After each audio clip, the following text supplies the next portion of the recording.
Salut, parlez-moi du jeu.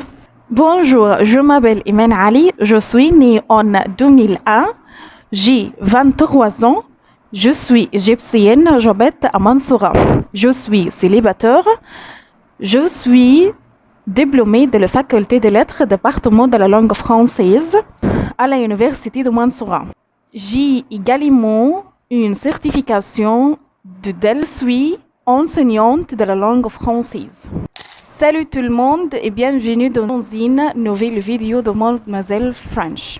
Aujourd'hui, on va parler de présentation en soins.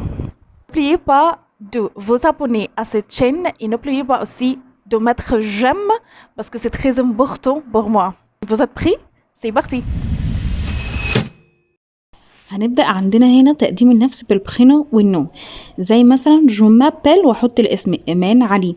لاج هقول جو سوي ني اون واحط السنة الميلادية بتاعتي وليكن 2001، يبقى انا عندي جي 23 ans.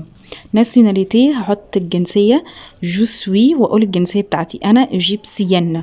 طيب ايتا سيفيل الحالة الاجتماعية انا عزباء هقول جو سوي سيليباتور. طب انت خاطب هتقول جو سوي فيونسي. طيب 5 إديوكاسيون التعليم، لو انت طالب لسه في الكلية هتقول جو سوي étudiant أو étudiante وبعدين تحط الكلية بتاعتك والتخصص. أنا مثلا متخرجة من كلية الآداب فرنساوي هقول جو سوي diplômée de la faculté des lettres département de français. طيب اخر حاجه ترافاي العمل، انت بتشتغل ايه؟ لو انت طالب هتقول ان انت طالب. طب لو انا بشتغل مهنه عندي مهنه تانية هقول جو سوي enseignante de la langue française، ده وليكن مدرسه فرنساوي. طب لو انا طبيب مثلا هقول جو سوي ميدسان. طب لو مهندس هقول جو سوي ingénieur وهكذا. نتكلم هنا عن الوقت الفراغ بتاعي بعمل فيه ايه pendant mon temps libre. هنقول هنا j'aime la lecture بحب القراءة، أو j'aime faire du sport بعمل رياضة أو كلوب في النادي avec مثلا mes amis.